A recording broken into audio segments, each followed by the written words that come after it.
Hey, good evening, everyone, and welcome to PJs with PJ.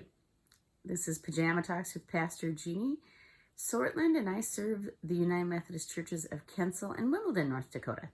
And I am super glad that you are joining me tonight because I think you might enjoy thinking about the the direction we're headed today. And so I'm glad all of you have joined me, even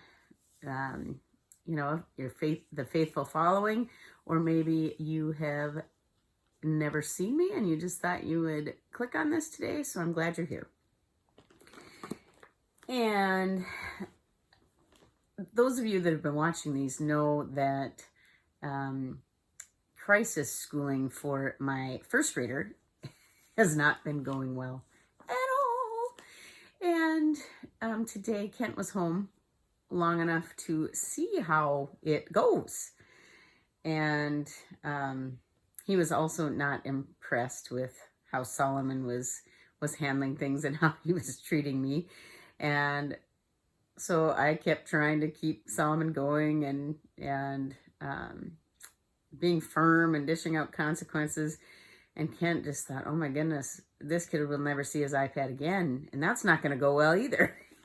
And so Kent then called in Reagan, our oldest. He's 15.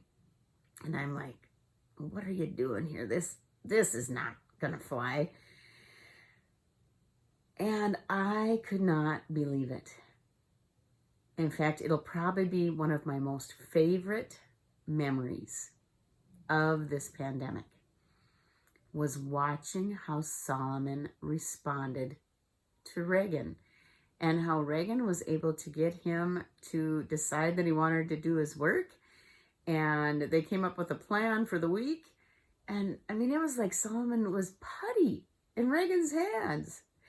And, you know, Solomon and I get along really, really well. And so it was just amazing to me how a big brother's influence could really step in and save the day. And also how moldable Solomon was to a different influence, a different approach. And so it got me thinking about, am I allowing myself to be moldable? To respond differently, to act differently?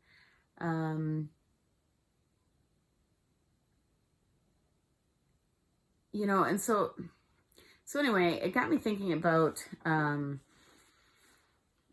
God being the potter and me being the clay. And I'll read the verses that came to mind. It's in Jeremiah, so the Old Testament, Jeremiah chapter 18. So I went down to the potter's house, and there he was working at his wheel. So the potter was working at his wheel. He was making something.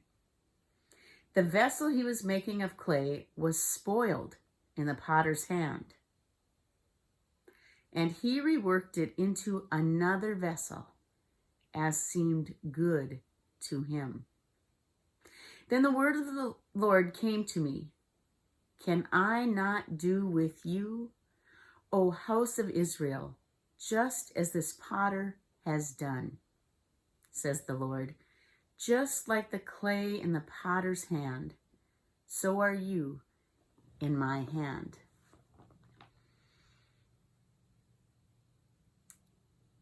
And I think now is a good time for us to all really think about just how much do we let God shape us?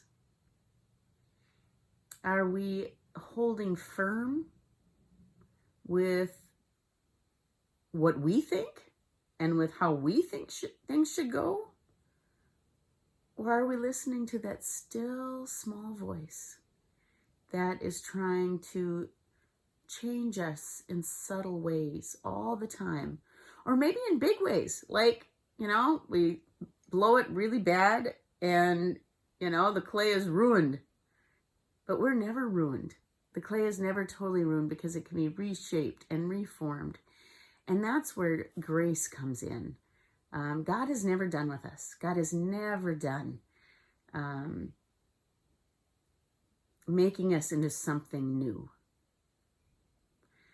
And so those are where my thoughts were headed today. And I just want you to think about how pliable you are, how likely it is that you can be shaped in the way that God is trying to shape you. So thanks for being here tonight, and I hope you all have a good, restful evening. Bye-bye.